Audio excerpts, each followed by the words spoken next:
Olá pessoal, estamos aqui com mais um caderno de atividades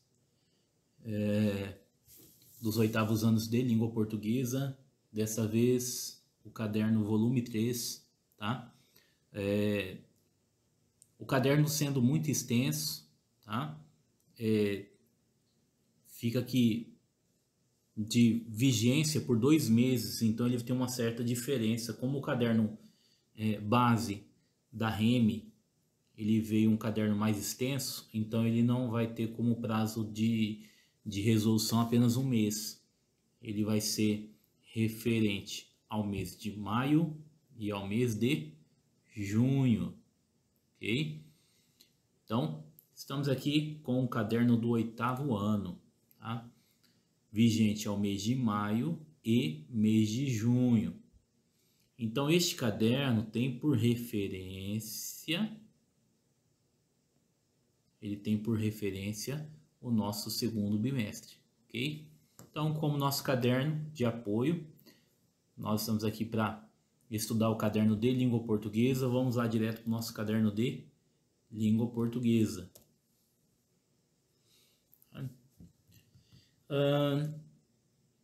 Apesar da tirinha, né, a primeira questão ser sobre interpretação, né, gambás são animais silvestres protegidos por lei. Vamos deixá-lo em paz, que ele volta ao lugar dele, a mata. Né? Então, se você vê um gambá aí dentro de uma casinha de um passarinho, né? Não tem mais mata, tio. Cortaram tudo para fazer um condomínio. Então você percebe ali o passarinho, né? Como se ele estivesse querendo se apossar da casa dele e um gambá morando ali dentro. Então a casa já tem a simbologia de um lugar onde se mora, né? E o gambá, logicamente, usando uma casinha pronta, né? Então existe uma crítica aí. Ele está criticando qual é o fator. Você percebe aqui, ó, né? No último quadrinho você percebe qual é a crítica que está sendo feita, tá? Então você vai falar qual é o assunto, o que a tirinha está criticando, e depois só responder aqui na alternativa A, ok? Nas questões seguintes, eu vou fazer uma pausa aqui em relação ao caderno e vou retomar um conteúdo para que a gente tenha clareza, né, sobre o processo de revisão de um conteúdo do ano passado, né, que se trata de tipos de sujeito, tá? Eu tenho alguns tipos de sujeito. Nós vamos, para a competência desse caderno, estudar 3 tipos, tá? Então eu vou ensinar vocês a encontrar o sujeito em 3 passos. Por exemplo, eu tenho essa frase aqui. O meu primeiro passo, eu localizo o verbo da frase, que no caso ele está aqui, ó, tá? No caso, o verbo é destrói. Para você achar ou encontrar o sujeito, sempre você vem aqui antes do verbo e faz uma pergunta. A sua resposta vai ser o sujeito. Então, qual tipo de pergunta você faz? O que? Ou a pergunta quem? Né? Por exemplo, como aqui é relativo a uma ação humana, né? Você pode usar a pergunta o que para objetos, seres inanimados, e quem quando se refere às pessoas, né? Então, destrói a natureza. O verbo está aqui, então nesse contexto eu não vou usar a pergunta o que, sim a pergunta quem. Então eu faço a pergunta: quem destrói a natureza? A minha resposta vai ser os homens. Então esse aqui é o meu sujeito. E eu tenho apenas uma palavra com uma carga significativa maior, que é a palavra homens. Então por isso ele possui apenas um núcleo, tá? Lembrando que sujeito não tem a ver com plural ou singular, tá? Ele tem a ver com quantidade de palavras importantes ali dentro do sujeito. O que é o sujeito? O sujeito é a informação, né, que corresponde à informação do verbo da frase ou do verbo da oração. Então, é com quem se liga de informação diretamente o verbo da oração, tá? O tipo de informação. Então, por isso que eu procuro o sujeito fazendo as perguntas o que ou a pergunta quem, tá? Então, quais são os passos para localizar um sujeito? Eu faço a pergunta o que ou a pergunta quem antes do verbo, ok? Por exemplo, nós temos aqui outro exemplo, ó. Deus é perfeito. Eu faço a pergunta, quem é perfeito? Deus. Então, Deus é o sujeito. Os alunos estudam para a prova. Quem estuda para a prova? Os alunos. Então, o meu sujeito, os alunos. O sujeito composto, o passo é o mesmo, tá? Para você encontrar o sujeito, o passo é o mesmo.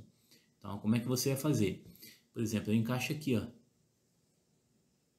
Como não se refere a pessoas, o que pastava, certo? Então, eu tenho aqui, o que pastava. A minha resposta está aqui, ó.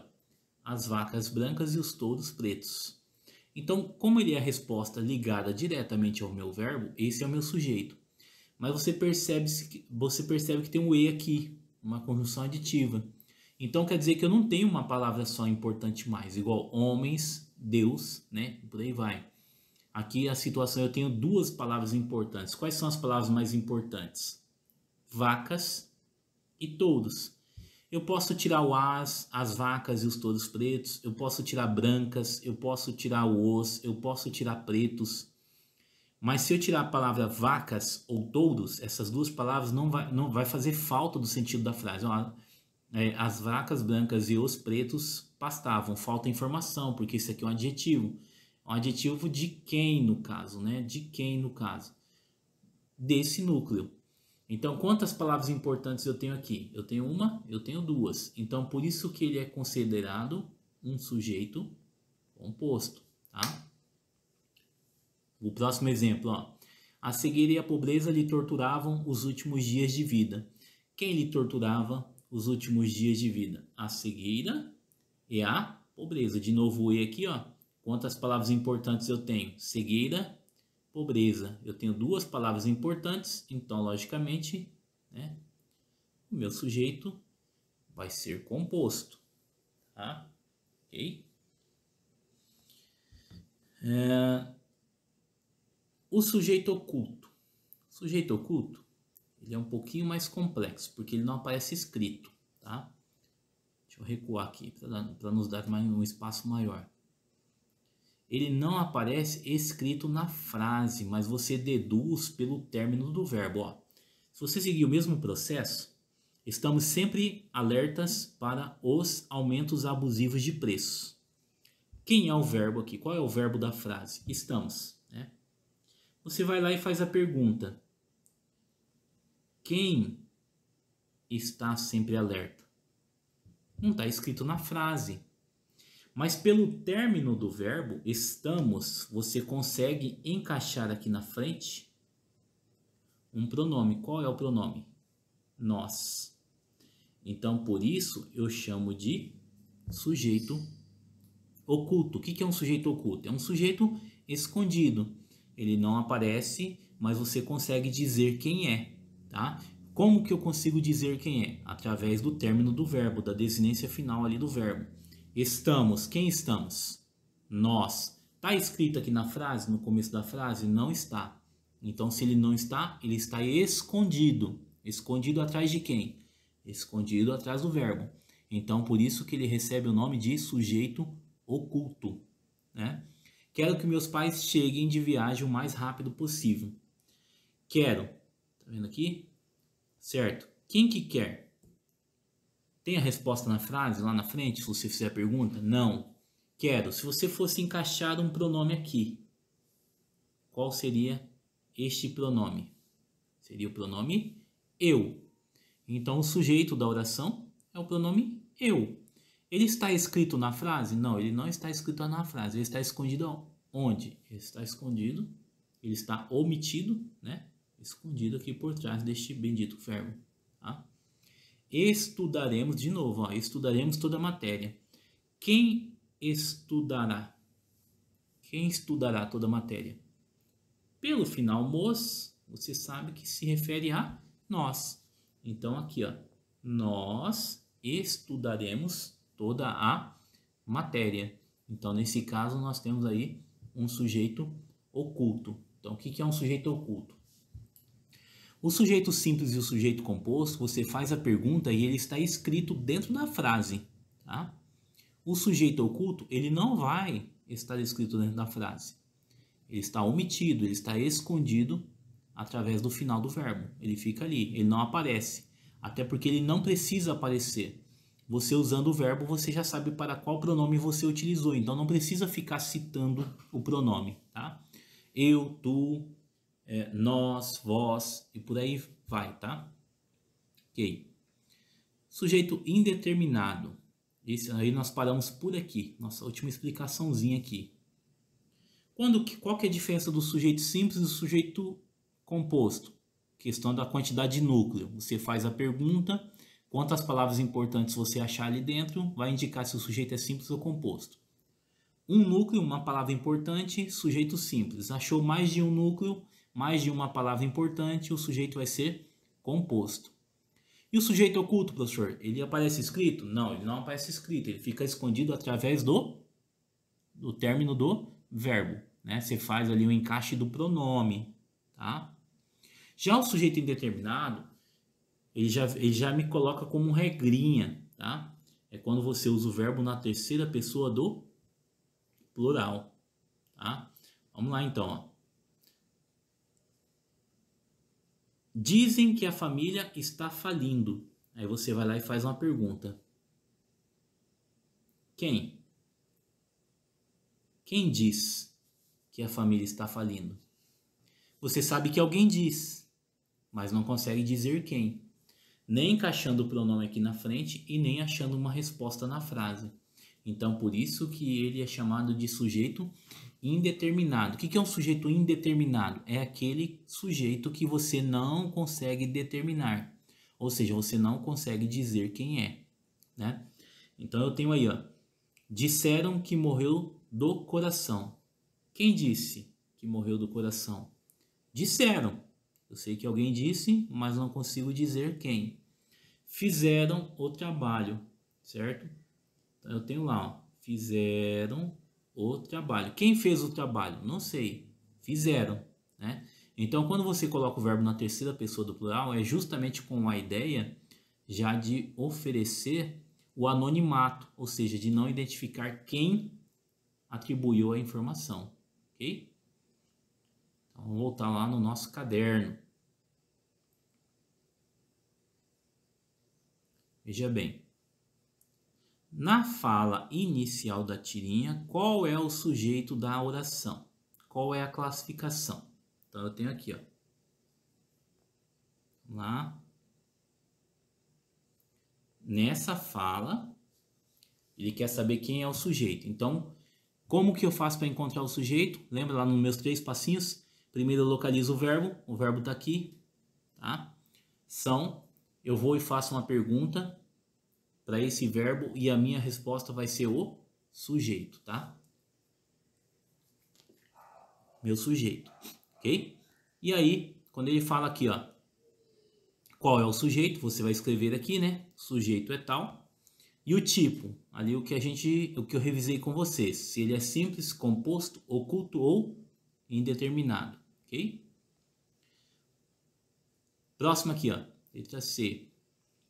Qual é o sujeito da oração? Vamos deixá-la em paz. Como ele se classifica? Lembra do mos? Se você ficou na dúvida, eu falei sobre isso aqui, ó. Tá? O sujeito não está escrito na frase, mas pelo término do verbo eu consigo identificar quem, né? Vamos deixá-la em paz. Quem vamos? Então a classificação o professor acabou de explicar. Se você tiver dúvida, tá? Você pode pausar o vídeo, retomar e retornar ali nos tipos de sujeito, ok? Para responder essa pergunta. Primeiro, qual é o sujeito? Por mais que ele esteja escondido ali, você pode dizer qual é o sujeito. E depois a classificação dele. Dizer se é simples, composto, oculto ou indeterminado, tá? Letra D. Releia a fala abaixo observando a forma verbal destacada. Cortaram tudo para fazer um condomínio. Veja bem, qual é o sujeito dessa oração? Tá até em negrito o verbo aqui, ó. Tá? Cortaram. Aí eu vou lá e faço a pergunta. Quem cortou? Para eu achar o sujeito. A resposta está na frase? Está na frase? Se não está, é um sujeito que não apareceu na frase. Então ele está entre oculto e indeterminado. Quando você fala cortaram, você percebe que ele está na terceira pessoa do plural. Então, quando o verbo ali da oração está na terceira pessoa do plural, qual é o tipo do sujeito mesmo? Retoma lá na explicação do professor que você vai saber responder isso daqui, ok? Então vamos lá, número 2, continuando. A posição usual do sujeito é antes do verbo, né? Então, vamos voltar aqui, ó.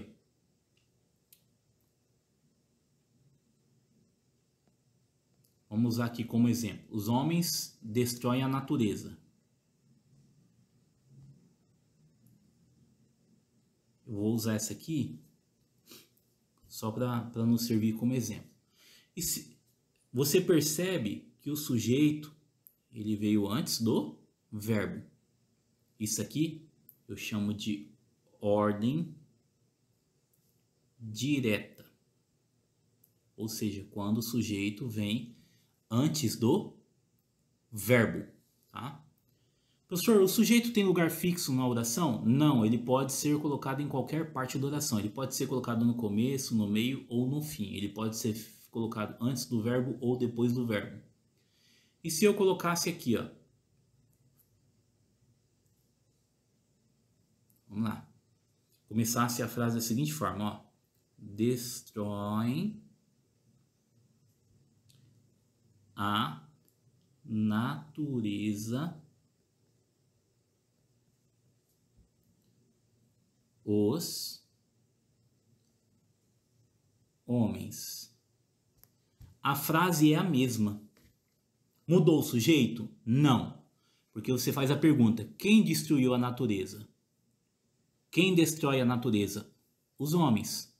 Tanto faz se ele está no começo da frase ou se ele está no final da frase, o sujeito continua sendo o mesmo. Só que aqui ele está em ordem direta, porque o sujeito está antes do verbo, e aqui ele está em ordem indireta, porque o sujeito veio para depois do verbo, tá? Certo? Ok? Então vamos retomar lá a nossa apostila.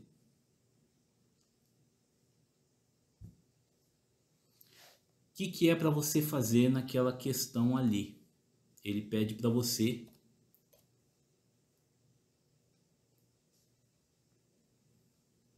aqui, ó,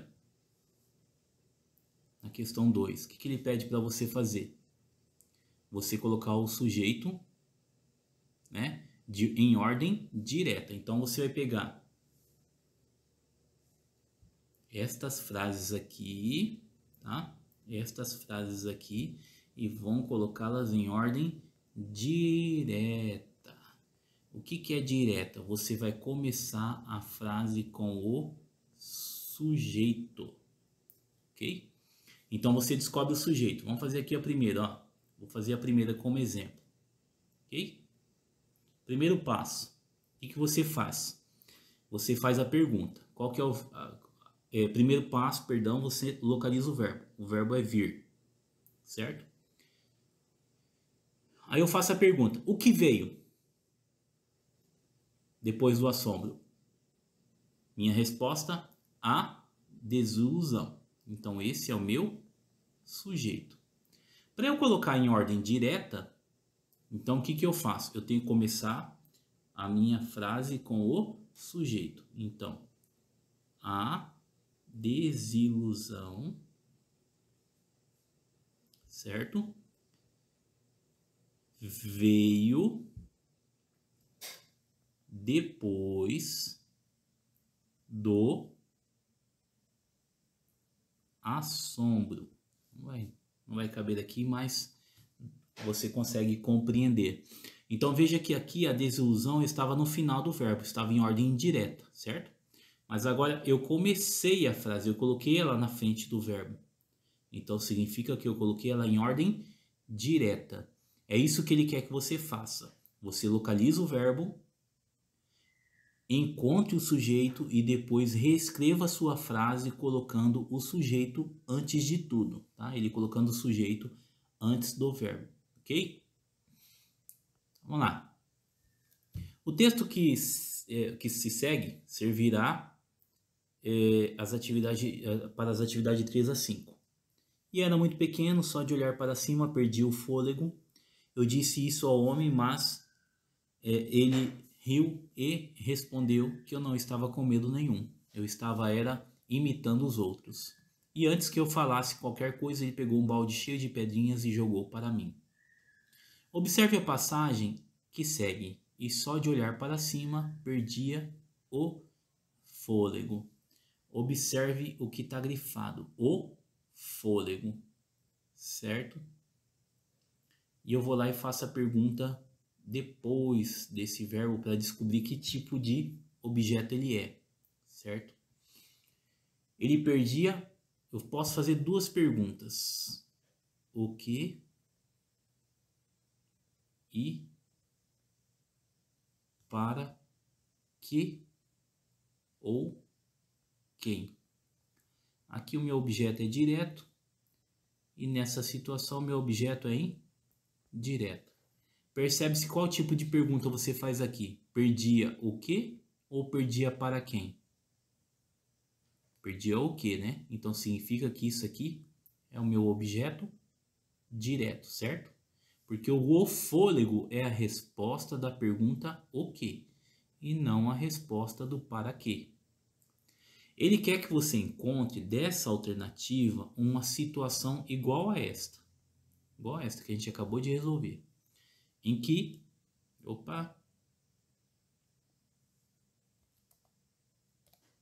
saiu da página, mas voltamos lá. Ele quer que você encontre nessa parte aqui, em uma dessas alternativas, você marcar o X, em que você faça a pergunta: ô bendito formulário.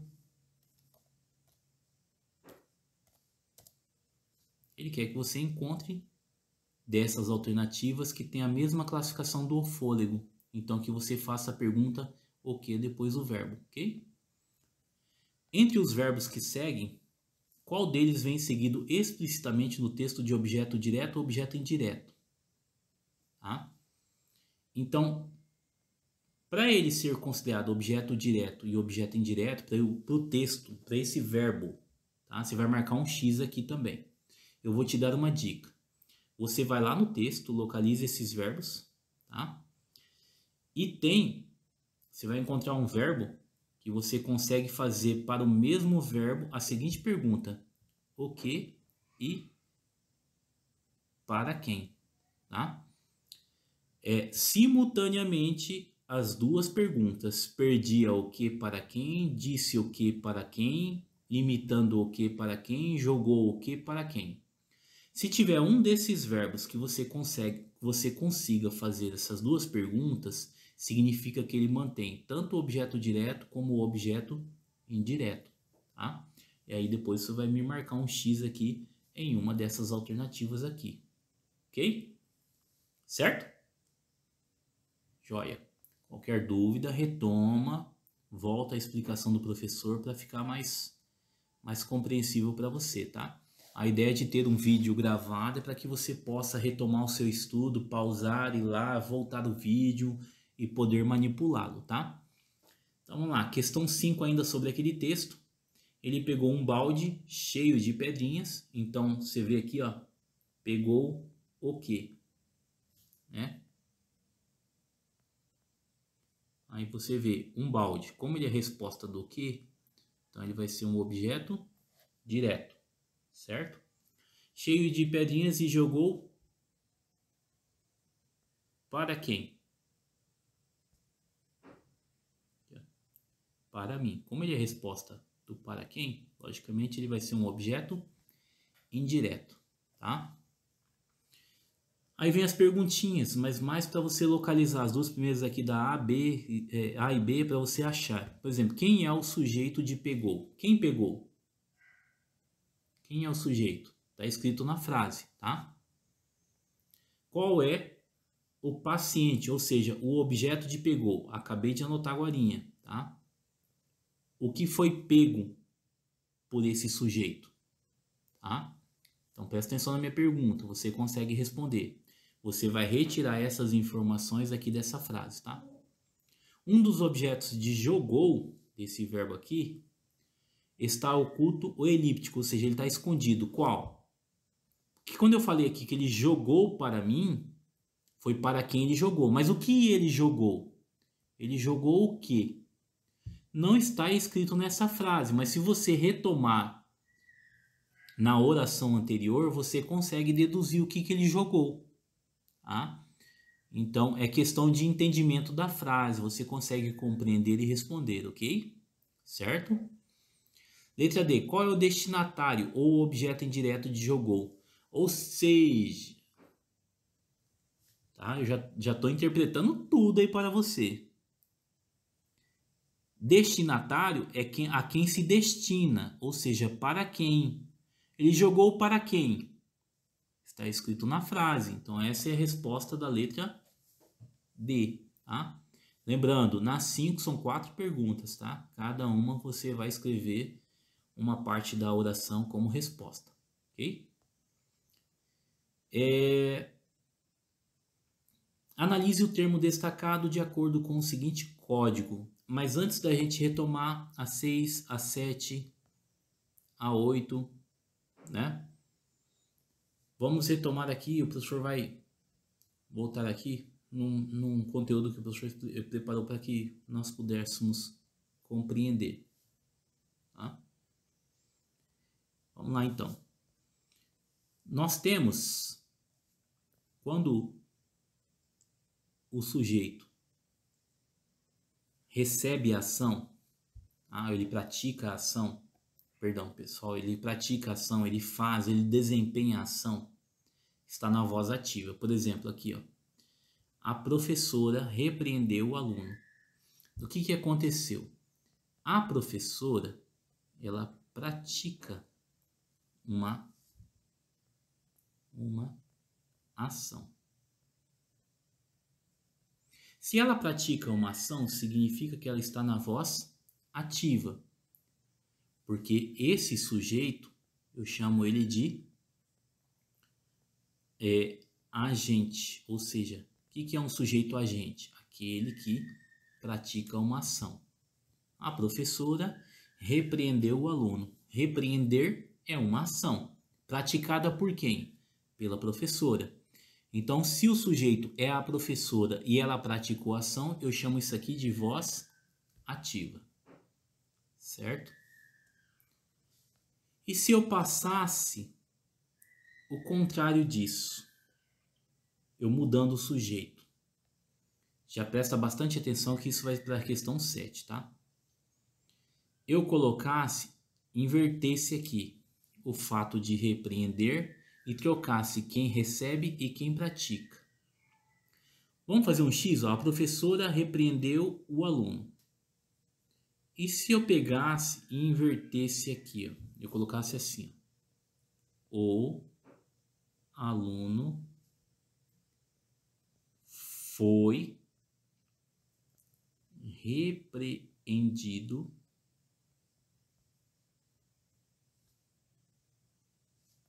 pela professora. Vem minha pergunta. O sujeito da frase, a professora repreendeu o aluno, e o aluno foi repreendido pela professora, é o mesmo? Não. Tá? Trocou o sujeito. Nessa oração, o sujeito é a professora. Nessa oração aqui, o sujeito é o aluno. Só que aqui, a professora pratica a ação. Aqui, o aluno foi repreendido. Significa que ele pratica? Não. Significa que ele recebe a ação. Quando o sujeito pratica, nós o chamamos de agente.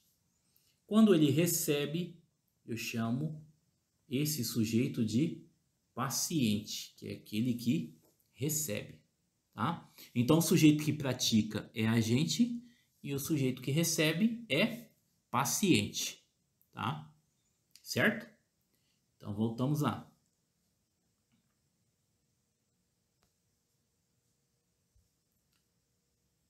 Voltamos, página 120.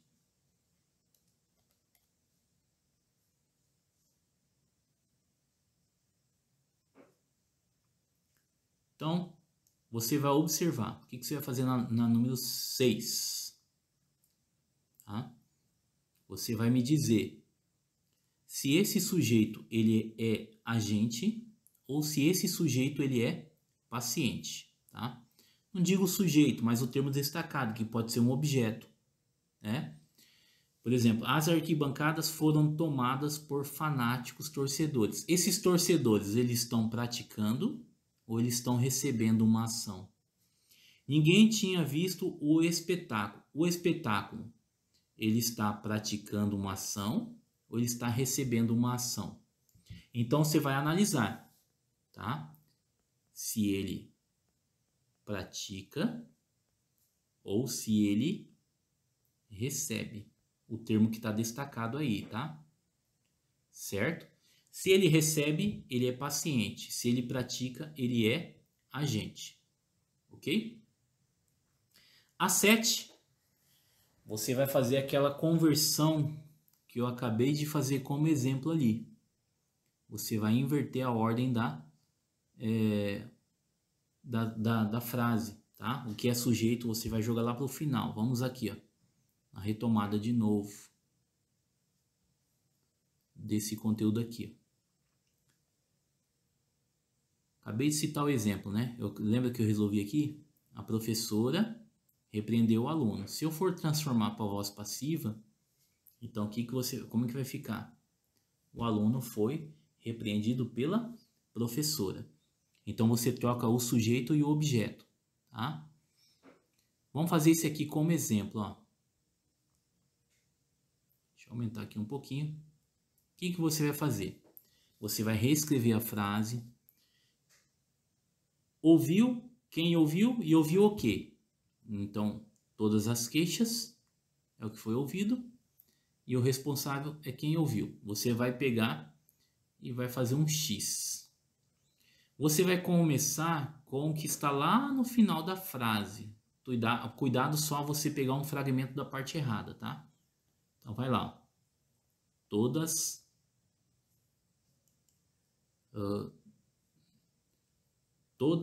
as queixas. Ouviu? Todas as queixas ouviu? Não dá certo, né? Por quê? Porque esse verbo ele está na voz ativa. Ou seja, com o sujeito praticando a ação. Quando ele passa para a voz passiva, você sempre vai usar um verbo auxiliar, né? Foram, do verbo ser, estar, depende da situação da frase, tá? Todas as queixas foram ouvidas, tá? Olha lá, todas as queixas foram ouvidas pelo responsável, tá? Vou continuar aqui em cima, gente, por causa do meu espaço, tá? Responsável, tá? Então, todas as queixas foram ouvidas pelo responsável. Então, a técnica que eu ensino para vocês é fazer o xizinho aqui, ó, tá? Para você conseguir inverter da voz ativa para a voz passiva, tá? Vamos lá no caderno? Só para vocês compreenderem, né? Ele retoma ali. Tá? Então, olha lá. Vamos fazer a primeira aqui com o modelo. Tá? Os cupins haviam destruído quase todo o teto. Você vai pegar aqui, ó. Quase todo o teto foi destruído pelos cupins, tá? Então você vai fazer a inversão, ó, tá? Quase todo o teto foi, porque teto tá no singular, né? Destruído pelos cupins, tá? Então você vai fazer o xizinho e inverter a ordem, começar pela parte final e jogar o sujeito para o final, tá? Isso você vai fazer com cada letra, ok? Com a A, com a B, com a C, com a D, ok? Certo? Essa aqui você vai explicar para mim o sentido da frase, tá? Como eu posso entendê-lo. Você percebe que o uso da preposição indica, né? Indica uma situação diferente de entendimento, tá?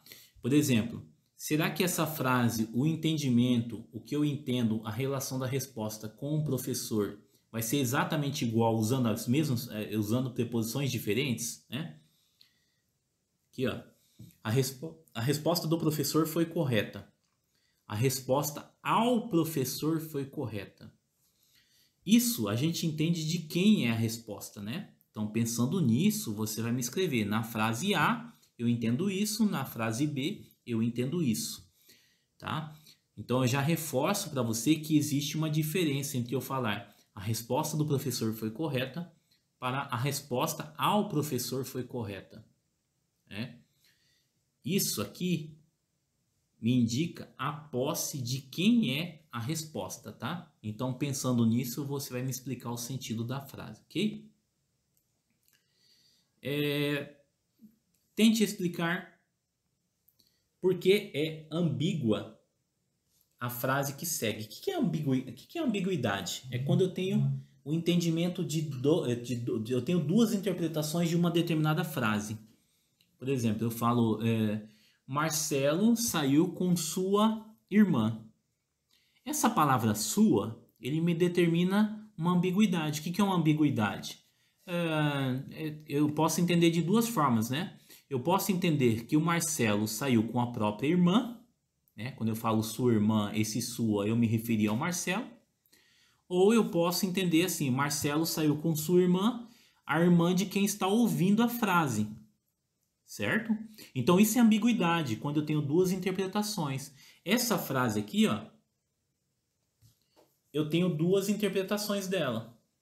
Né? Quais seriam essas duas interpretações? Recebemos notícias do repórter. Né? Veja bem o que mantém a ambiguidade, o duplo sentido, do. Tá?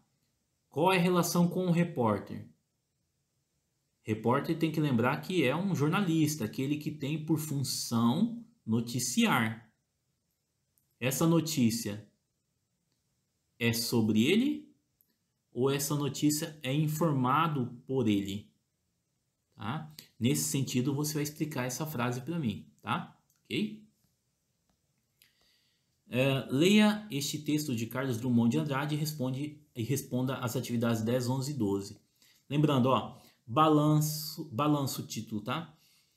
A gente vai ver aqui exemplos de frases nominais. Quem resolveu o caderno 2, lembra que a gente retoma aquele conteúdo de frases nominais. O que são frases nominais?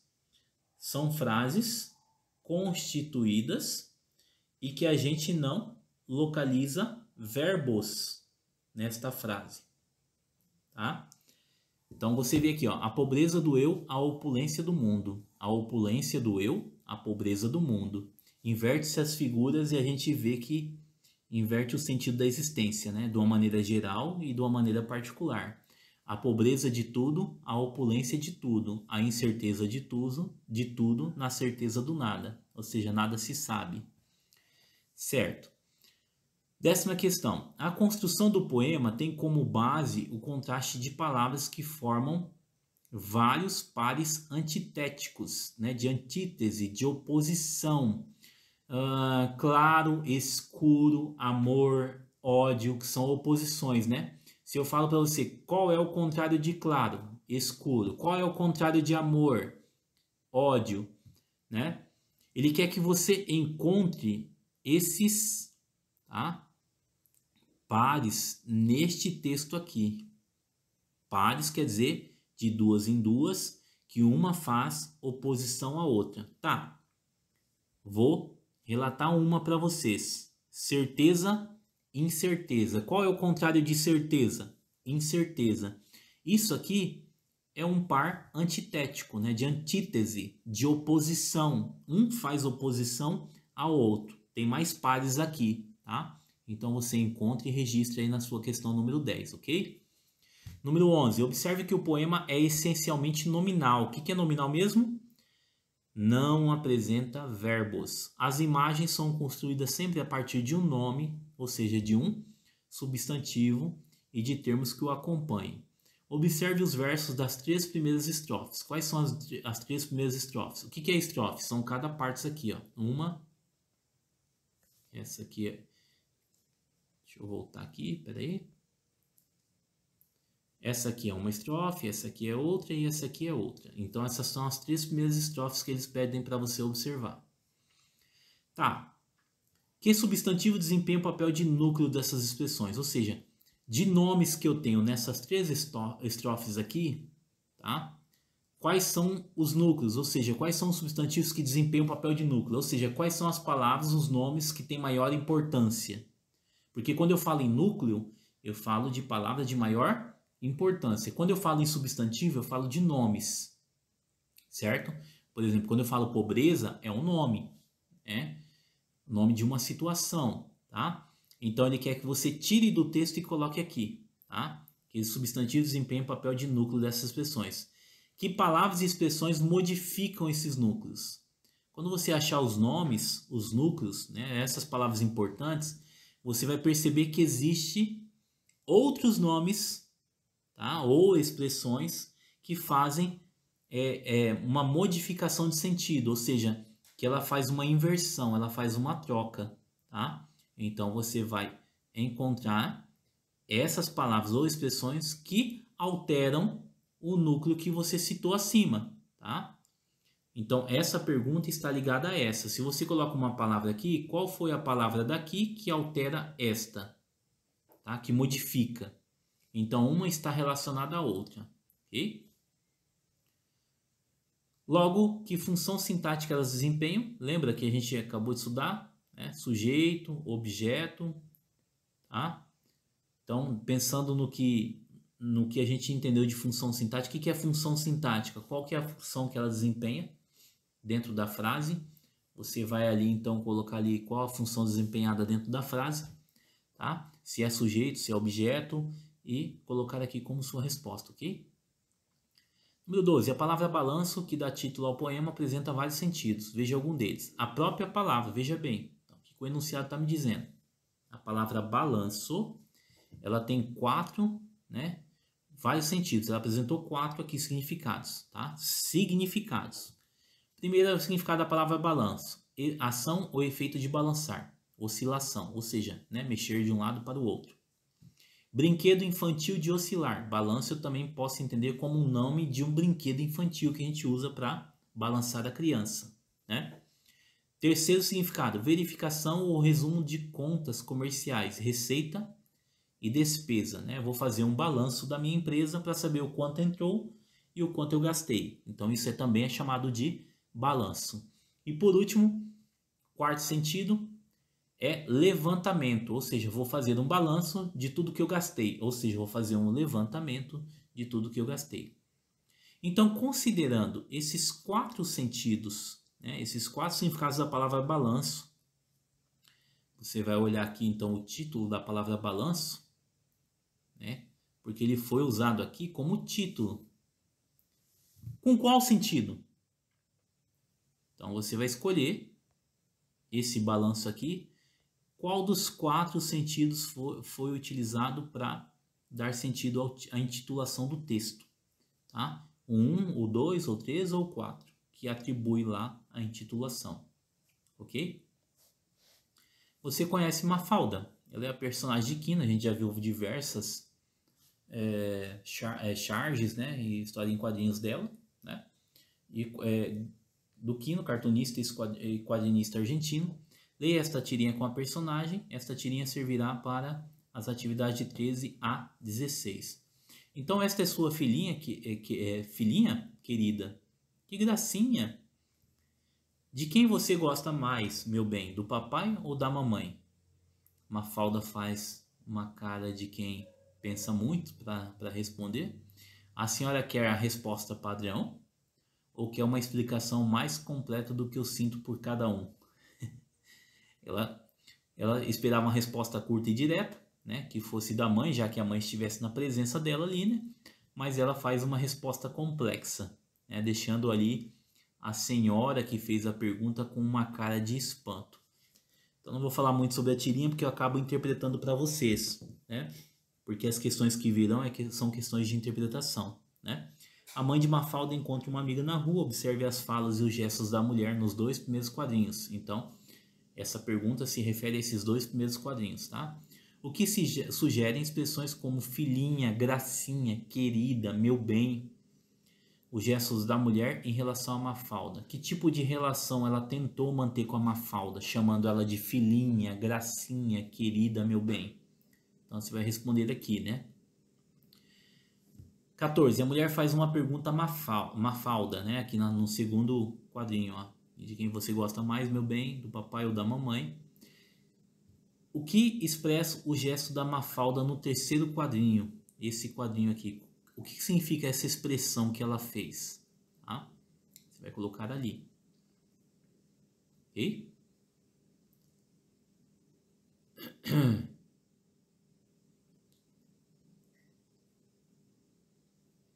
Questão B. Por que a resposta da Mafalda surpreende a mulher? Porque ela responde dessa forma, olha a expressão que a mulher fez mediante a resposta da Mafalda. Por que você acha que ela ficou desta forma? Né? Por que você acha que ela surpreendeu com essa resposta? Ok? Número 15. Quando duas pessoas se comunicam, elas levam em conta apenas o que é dito, mas não apenas o que é dito, mas também outros elementos da situação. Tais elementos são como, por exemplo, o contexto, quem fala, quem se fala, a imagem de si própria que cada uma das pessoas tem ou deseja transmitir para outra. Esses vários elementos de situação fazem parte do jogo social da linguagem. Ou seja, quando eu vou me comunicar com a pessoa, eu percebo nesse diálogo algumas pistas desse diálogo, né, que ajudam não só a fala como ação da linguagem. Expressões, símbolos, né, jeitos da face, padrão de comportamento com as mãos. É isso que ele está querendo dizer, tá?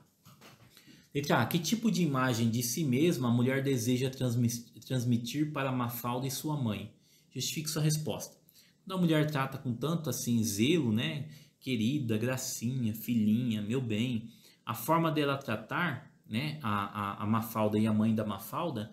Que tipo de imagem ela queria passar dela mesma para a mãe e para a Mafalda? Para a mãe da Mafalda e para a própria Mafalda. Tá? Que tipo de imagem ela queria transmitir? Ao se comunicar com Mafalda, que imagem ela parece fazer da menina e das crianças de uma maneira em geral, né? Ou seja, quando ela foi falar com a Mafalda, fazer aquela pergunta, que tipo de imagem ela parece fazer da menina ou das crianças de maneira geral? Que visão ela tem sobre as crianças, né? Está relacionado diretamente com a pergunta que ela faz, tá? Letra C. E Mafalda está disposta a participar do tipo de jogo social da linguagem iniciado pela mulher? Por quê? Você percebe pela resposta dela, né? Fala, a senhora quer uma resposta padrão? Então, ou seja, ela ofereceria uma resposta comum, né?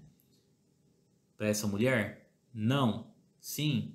Então, você vai descrever sobre a sua resposta, tá? 16. Mafalda faz referência a dois tipos de respostas que poderia dar a mulher. Uma resposta padrão e outra não padrão. Levante hipótese. Qual seria a resposta padrão? Porque ela fala aqui, a senhora quer uma resposta padrão? Qual seria essa resposta que a Mafalda daria para ela então, né? Para ela então. Na pergunta-resposta de Mafalda, a menina acaba revelando a imagem que construiu da mulher. Qual é essa imagem? Ou seja, que imagem que a Mafalda tem sobre essa mulher pelo tipo de pergunta que ela faz ou pelo comportamento que ela tem ali, né? A Mafalda interpretou e identificou aquela mulher, né? Como ela teve uma imagem que não foi o que a intenção do que aquela mulher queria transmitir, chamando ela com tanto carinho, né? Aquele excesso, queria ter uma imagem positiva dela e acabou não tendo, né? Ok, você vai descrever qual a imagem que Mafalda poderia ter dessa mulher a partir da pergunta que ela fez, ok? Textos para as atividades 17, 18 e 19. A questão racial parece um desafio do presente, mas trata-se de algo que existe desde há muito tempo. Modifica-se o acaso das situações, das formas de sociabilidade e dos jogos de forças sociais, mas reitera-se continuamente modificada, mas persistente. Esse é o enigma com o qual se defrontam uns e outros, intolerantes e tolerantes, discriminados e preconceituosos, segregados e arrogantes, subordinados e dominantes em todo o mundo. Mas o que tudo isso a questão racial revela? De forma particularmente evidente, nuançada e estridente, como funciona a fábrica da sociedade. Compreendo identidade, a alteridade, diversidade e desigualdade, cooperação e hierarquização, dominação e alienação. Um texto aí complexo para a linguagem de vocês, né? Não compreendo o sentido de ser utilizado aí para o 8º ano, mas aqui você compreende que ele discute a questão racial e como as pessoas são formadas em relação a lidar com essa questão racial, com essa diferenciação que é feita, né? Que tipo de formação de pessoas a sociedade fabrica? Porque ele fala aqui, né, como funciona a fábrica da sociedade. Ele tem fabricado pessoas intolerantes ou pessoas que entendem e compreendem a diversidade, ou seja, que todos são diferentes, que as pessoas não são iguais, que tem que ser tratado por suas diferenças, ok? Segundo o texto, a questão racial configura-se como enigma, ou seja, algo que não pode ser compreendido, né? Por quê? Tá? Então você vai buscar a resposta conforme o texto fornece. Tudo que eu falo para vocês, né? Eu acabei de interpretar de maneira geral para vocês o texto, sobre o que o texto fala e sobre o que ele aborda, né? Mas para você compreender este texto, é bom você, né, pesquisar as palavras que foram utilizadas, entender o contexto que ele foi utilizado, para que sentido. Então você gastar um pouquinho de mais tempo nesse texto para que você possa compreender ele de uma maneira geral. Feito isso, você vai assinalar uma alternativa, tá? Me dizer, né, por que ele se configura como um enigma, como algo a ser compreendido, né? Então você vai escolher uma alternativa aí. Número 18. Conforme o texto, na questão racial, o funcionamento da sociedade dá-se a ver de modo concentrado, invertido, fantasioso, compartimentado ou latente. Qual palavra que se dá ao funcionamento da sociedade? Como a sociedade funciona, tá? em relação à questão racial.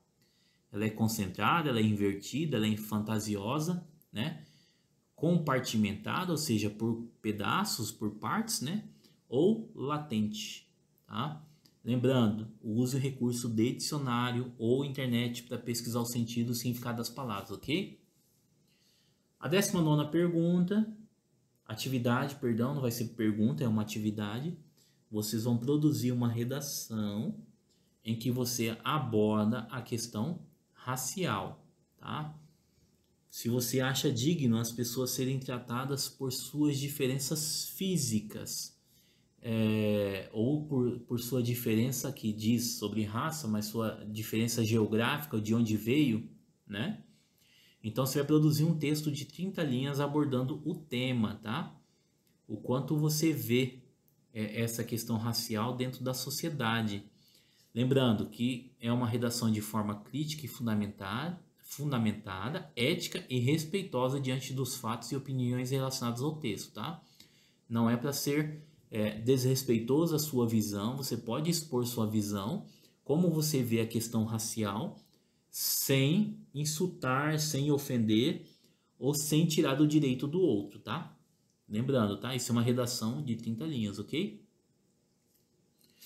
Agora nós temos aqui um texto para questão 20, 21 e 22. É fácil errar quando uma empresa e seus dirigentes não têm clareza sobre o que de fato significa as bonitas palavras que estão em suas missões e valores em seus relatórios e peças de marketing, né? O que é marketing? É a divulgação da ação da empresa, né? É normal a gente ver em sites, quando a gente entra em sites das empresas, as missões e os valores que elas colocam para si, né? Infelizmente, não passa um dia sem vermos claros sintomas de confusão. O que dizer de uma empresa que mal começou a praticar coleta seletiva e já sai por aí se intitulando sustentável? Ou seja, uma empresa que ela diz que dentro de suas ações ela faz a coleta seletiva e ela se intitula como sustentável, mas ela acabou de começar, né? Como o texto discute. Ou da que anuncia sua responsabilidade social, divulgando em caros anúncios os trocados que doou em creche ou campanha de solidariedade. Ou seja, o que ele está querendo dizer com essa parte? Que ela gastou mais fazendo campanha do que com o valor em si doado. Se ela pegasse tudo que ela gastou com campanha e fizesse a doação, teria melhor efeito sobre isso, né? Digamos assim. Na melhor das hipóteses, elas não entenderam o significado desses conceitos. Ou se formos um pouco mais críticos, diremos tratar-se de oportunismo irresponsável. O que é oportunismo? É eu aproveitar a oportunidade. Irresponsável é fazer algo de forma errada, né? Que não só se prejudica a imagem da empresa, mas principalmente mina a credibilidade de algo muito sério e importante. Banaliza, quer dizer que se torna de maneira banal, de uma maneira, né, sem valor, conceitos vitais para a humanidade, reduzindo a expressões efêmeras, né? Daqui a pouco vocês vão ver essa palavra, efêmeras, vazias, ok? O texto faz uma crítica. A questão 20, ela é uma questão de múltipla escolha. Você vai marcar um X, tá? Vai marcar um X em qual sugere essa crítica. O que o texto está criticando? Então você vai marcar a sua alternativa, tá? Questão 21. No contexto, as palavras mina e efêmeras assumem respectivamente o sentido de atenua e perenes, reduz imensuráveis, altera e transitórias, abala e passageiras, reforça e duradouras. Eu sugiro para você localizá-la no texto, tá? A palavra mina e a palavra efêmeras. A efêmeras está aqui no final, mina lá em cima, né? Você vai procurar o sentido dessas palavras no dicionário, tá? E você vai encaixar aqui uma alternativa, você vai identificar uma resposta, tá? Às vezes você não entende nem o que é mina e nem efêmeras, né? Procurando no dicionário, você acha o conceito, mas aí você vai ter que achar também o significado dessas palavras, tá? As outras que você não vai conhecer também. Só então você marca o X naquela que poderia ser a sua resposta, ok? Certo? Número 22. Pesquise sobre o significado das palavras desconhecidas presentes no texto lido, ou seja, você vai pesquisar todas as palavras que você não conhece aqui desse texto, né? E sobre o real significado de uma empresa, conforme registra o texto, sustentável e com responsabilidade social. Ou seja, o que seria uma empresa real com o seu lado sustentável e a sua responsabilidade social? O que seria uma empresa sustentável e com responsabilidade social? Real, quer dizer verdadeira, que aquela do texto que ele aborda são mentirosas, né? E posicione-se por meio de uma redação de forma crítica e fundamentada, ética e respeitosa diante dos fatos e opiniões relacionadas do texto. Produza um texto de, no máximo, 30 linhas. Então aqui você vai produzir um texto abordando como tema, você vai falar sobre essas empresas, observando, né? Elas estão mais preocupadas em passar uma imagem ou de ter a imagem. Porque existe diferença entre a empresa falar o que ela é e ela demonstrar para a gente realmente o que ela é, né? Não adianta ela falar só colocando no site dela ou divulgando em material de campanha dela o que ela é, se no fim das contas a gente sabe que pelas ações dela ela não sustenta aquilo que ela falou que ela é, né? Então acaba sendo uma visão ou, né, ou missões mentirosas ditas por aquela empresa, né? Então, ou seja, isso tem a ver com a nossa relação de consumo? Tem, porque hoje as pessoas estão mudando o comportamento, elas estão mais preocupadas em transitar o seu consumo para empresas responsáveis, que têm um compromisso social, que têm um compromisso com a sociedade. Então, por isso que essas empresas acabam querendo se maquiar para transmitir uma imagem que elas não têm, tá? Então, você vai escrever um texto de forma crítica sobre isso, que eu acabei de comentar com vocês, 30 linhas, ok? Pessoal, eu vou fazer uma pausa aqui, são muitas questões, são 45 questões, então eu vou fazer essa parte da explicação como a nossa primeira parte de explicação do caderno, e você que está assistindo e respondendo o seu caderno, retome a segunda parte para dar continuidade no seu trabalho e responder o caderno 3 de atividades aí do 8º ano, ok? Até lá, pessoal!